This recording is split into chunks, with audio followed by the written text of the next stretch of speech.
Well, as we move into the fall season, this is certainly a very busy time of the year for everyone involved in production agriculture, but certainly for those that are going to be working through fall harvest and getting ready to turn their cattle out onto crop residues following harvest. And today I'd like to visit with you a little bit about just some important things we want to keep in mind with grazing grain sorghum residue following harvest. Is that number one, the amount of residue in terms of quantity and the quality of that residue that we have available is going to be the highest and the best that it is at that time immediately following harvest. And so as we progress through the grazing season and on into later fall and winter months, the quantity and the quality of that residue will decrease over time due to trampling, losses, wind losses, and certainly by consumption by the cattle themselves. The other thing that we want to keep in mind when we think about plant quality and nutrient quality of that residue is we certainly see a lot of variation when we think about the leaf material or the stem material. And most of the data that's been collected here at K-State would suggest that from a crude protein standpoint, we'll see the leaf material will be anywhere from 6 to maybe 8% crude protein, and the stalk or the stem maybe as low as 4.5 to maybe up to 6% crude protein on a dry matter basis. And so in general, when we look at the entire plant, we're usually going to be seeing we're usually going to be seeing crude protein levels anywhere from 6 on up to maybe as high as 7.5 or 8% crude protein. Again, a lot of that depending on certain agronomic factors that we're going to see with the field itself. Now, one thing that we want to keep in mind when we think about grazing crop residues is that from a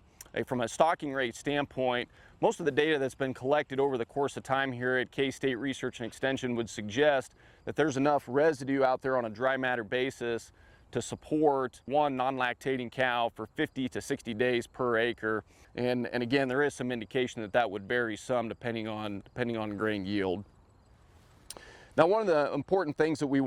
also do want to keep in mind when we think about grazing grain sorghum following harvest is that we always have a lot of questions every year regarding a couple of things. And one is nitrate toxicity and the other is prussic acid toxicity. And certainly in years where we have dry conditions and we have drought stressed crops, we see an increased risk of both of those conditions. But generally speaking, what we see is that the animals that are affected by that, it ultimately causes a form of asphyxiation or oxygen loss to the animal. And so a couple of things we want to keep in mind when we think about, number one, nitrate toxicity is that nitrates will accumulate in the bottom 1/3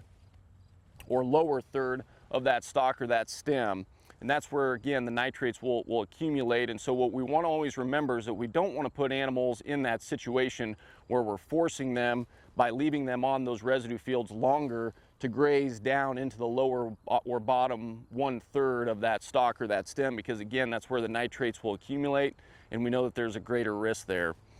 Prussic acid is a little bit different in that prussic acid or hydrocyanic acid is produced because sorghum plants contain a precursor called dehurin, and that precursor converts prussic acid into the plant. And one of the things that we see is that prussic acid will be available in all of the plant material, and so that will be available, or that will have an increased concentration during, again, periods of stress, whether that's drought stress, hail stress. And so one of the things that we want to keep in mind with prussic acid is that that's a condition that can certainly occur very rapidly. But what we want to keep in mind with that is the concentration of cyanide will actually be higher in those components of the plant, or in the tissues and the areas of the plant where they're actively growing, where we have active regrowth of the new tillers or the new shoots coming off the plant. Those plant parts are going to will have a higher concentration of cyanic acid. When we think about from a prussic acid management standpoint, one of the things we always want to focus on is that because of the fact that when we think about during times of the year, or during the time of the year when we're getting close to a killing freeze, and that time of the year is certainly coming up. When we come to that time of the year, that's when there's a greater risk for hydrocyanic acid or prussic acid to accumulate in those tissues of the plant. And so what we always want to focus on is we want to try to, if we can, avoid grazing grain sorghum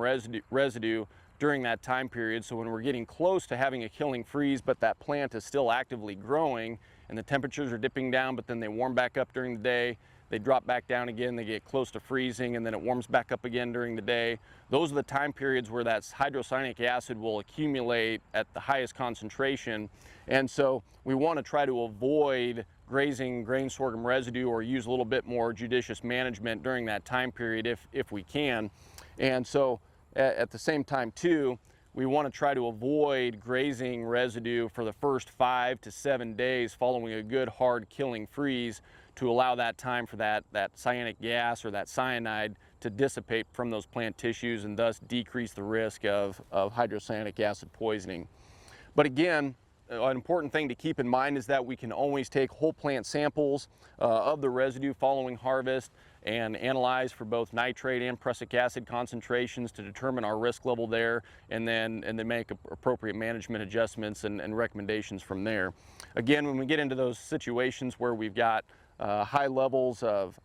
both nitrate and prussic acid, that's where we might want to be thinking about using some important management strategies, such as making sure that we've got cattle filled up on low risk forage before we turn them out,